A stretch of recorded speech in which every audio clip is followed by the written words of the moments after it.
Hello friends, my name is Dr. Abha Sharma.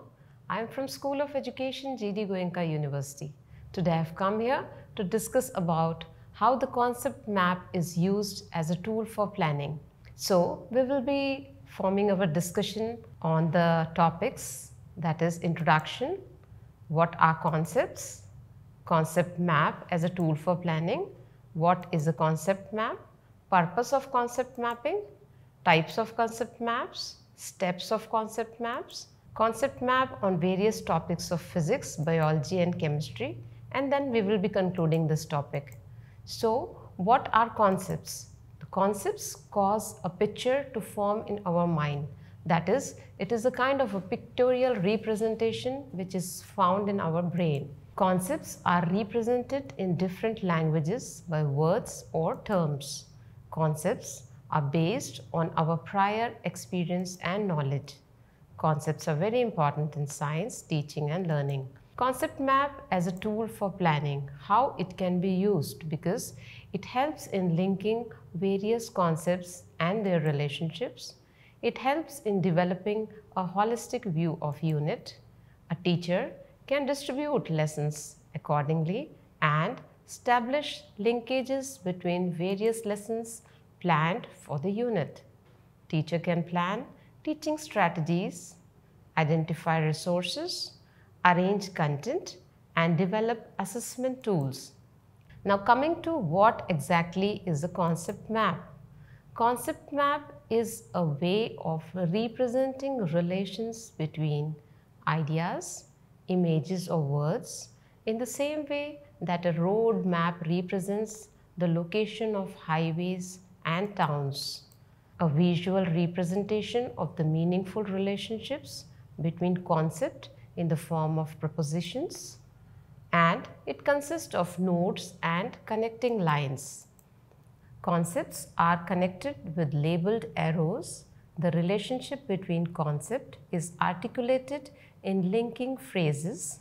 Say for example, it gives rise to, results in, for example, is required by, or contributes to. It has subsequently been used as a tool to increase meaningful learning in the sciences and other subjects. Coming to Novak's concept mapping technique. The concept mapping technique was developed by Joseph T. Novak at Cornell University. Concept maps have their origin in the learning movement called constructivism. In particular, constructivists hold that learners actively construct knowledge. Novak's work is based on the cognitive theories, who stressed the importance of prior knowledge in being able to learn the new concepts. The most important single factor influencing learning is what the learners already knows, and that is certain this and teach accordingly. Novak's work was based on the theories of Ausubel. Novak and Govan in 1984 have developed a theory of instruction that is based on Ausubel's meaningful learning principles that incorporates concept maps to represent meaningful relationships between concepts and propositions. A cognitive map is a kind of visual road map showing some of the pathways we may take to connect meanings of concepts. According to Novak and Govan, concept maps should be hierarchical. The more general, more inclusive concepts should be at the top of the map, and the more specific, less inclusive concepts at the bottom of the map. Purpose of concept mapping was given by Plotnik in 1997. This was given to generate ideas, that is brainstorming, to design a complex structure, that is long text, hypermedia, large websites, etc., and to communicate complex ideas, to aid learning by explicitly integrating new and old knowledge, and to access understanding or diagnose misunderstanding. A concept map has nodes and connecting lines along with level on line. There are 4 types of concept maps. First is the spider, then hierarchical, flowchart and systems. The spider type of concept maps are organized by placing the central theme or unifying factor in the center of the map. Outwardly radiating sub-themes surrounded the center of the map. Hierarchical concept maps presents information in a descending order of importance. The most important information is placed on the top. Distinguishing factors determine the placement of the information. The flowchart, as it is clear from the name that the flowchart organizes the information in a linear format. Moving to systems, which organizes the information in the format which is similar to the flowchart with the addition of inputs and outputs. There are 6 steps of concept maps which start from the preparation, moving to generations of statement, which is followed by the 3rd step, that is structuring of statements, moving to representation of the statements, and the 5th step says about the interpretation of maps and moving to utilization of maps. Let us see what exactly they mean. The preparation stage includes selecting the participants and developing the focus for brainstorming and the focus for rating. Then preparation is followed by generation of statements, which again focuses on brainstorming. The 3rd step is structuring of statements, that consist of sorting of statements and rating of statements. The 4th step is representation of statements, is concerned with the computation of maps. The statement list, the cluster list, naming the cluster map, the point rating map, and the cluster rating map forms the interpretation of maps, that is the 5th stage. Moving forward to the last utilization of maps stage, that includes 2 steps, that is for planning and for evaluation. In planning, the action plans are made by planning the group structure, which needs the assessment and a program development. For evaluation, for program development, for measurement, for sampling, and for outcome assessment. A typical concept map is like that, wherein at the top there is a key concept which is linked with the general concepts. The general concept again is linked with the specific concept and a less general concept. The specific concept and the less general concept is cross-linked. Then we give some examples of the objects and we link these less general concepts with some specific concepts. We will be discussing few of the examples from physics, biology and chemistry. I have made one story in which Mr. Kumar teaches science at a prestigious public school in Delhi. He has great interest in application of ICT in teaching learning. So, he tries to expose his students to the application of ICT as much as he can through classroom teaching. One day, he decided to expose his students to Newton's law of motion through concept mapping method by preparing a chart on the 3 laws of Newton, that is, the 1st law, the 2nd law and the 3rd law. The law was elaborated very clearly through a concept map giving relevant examples. Mr. Kumar also introduced some games-based activities to explain the theory behind all the 3 laws. For this, he used learning resources such as Top, Pulkar and Robot. At the end of the class, it was expected that the students will be able to differentiate among the 3 laws of motion. The application of concept mapping plus the activity-based learning made learning very interesting and easy to comprehend. In order to access their learning, Mr. Kumar used crosswords and quiz. Overall, Mr. Kumar's teaching strategy was an effective one, and this was inferred from the results of the assessment done at the end of the chapter. This is the Newton's law of motion concept mapping made by Mr. Kumar, and this is the planning of various activities done by him. The topic and the sub-concept was Newton's law of motion. which includes the first, second, and third law.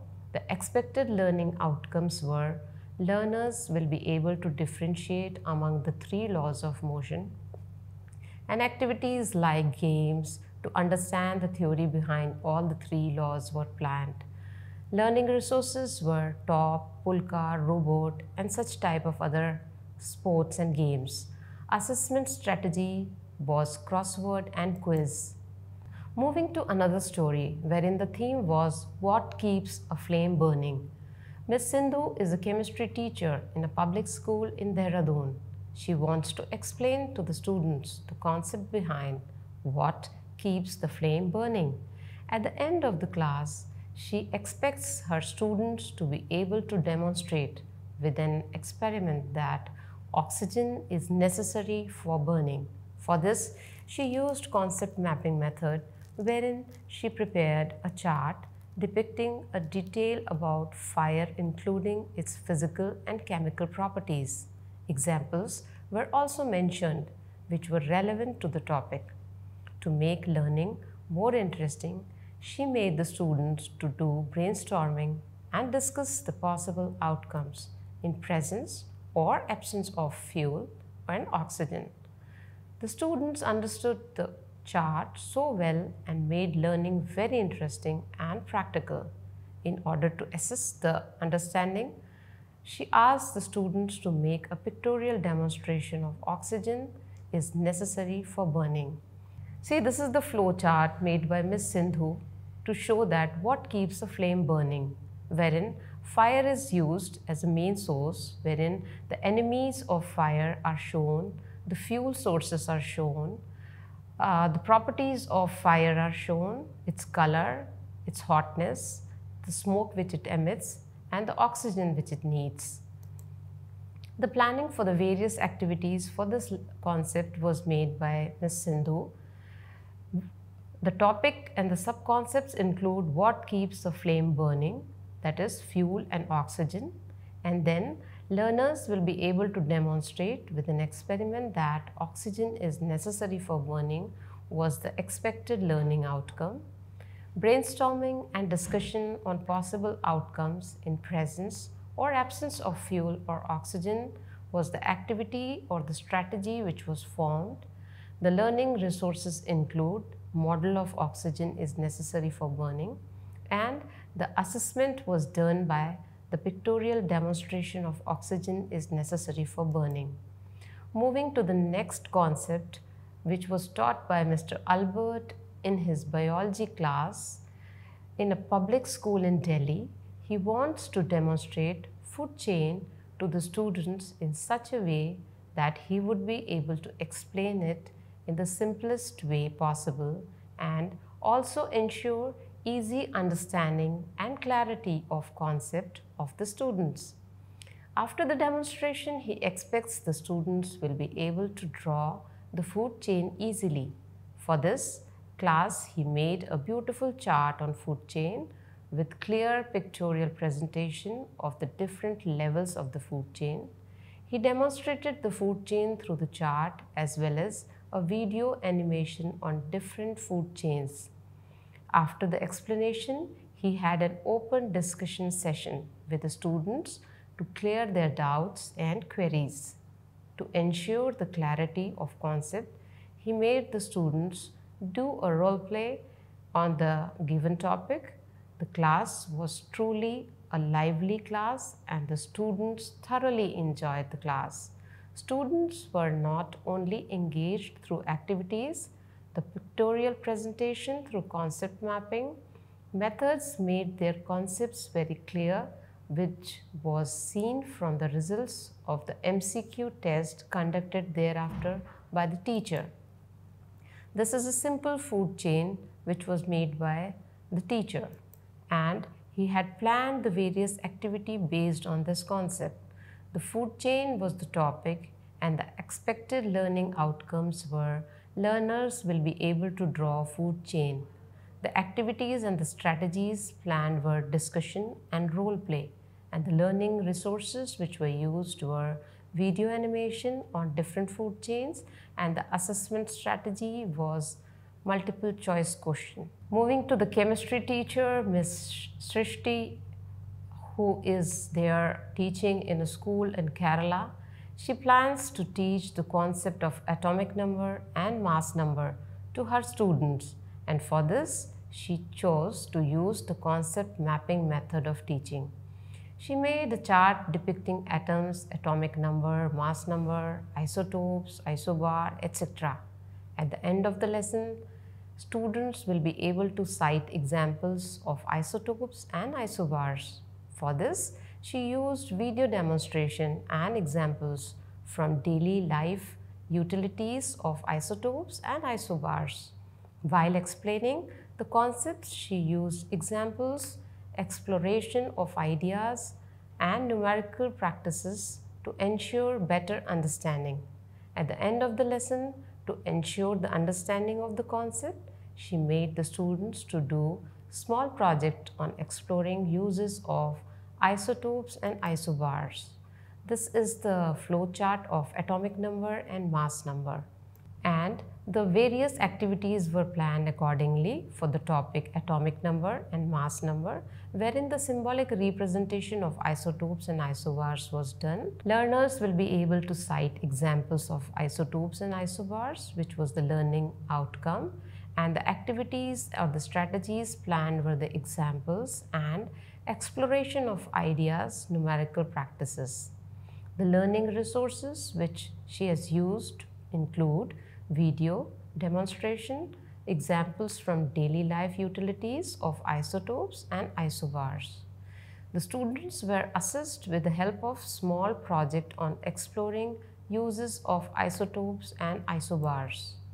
So, concluding today's discussion, we have studied about what are concepts, what are concept mapping, how NOVAC used this concept mapping, and how we can use this in daily teaching learning process for various branches of sciences, that is for physics, chemistry and biology. Hope you understood the concept. Thank you very much for listening.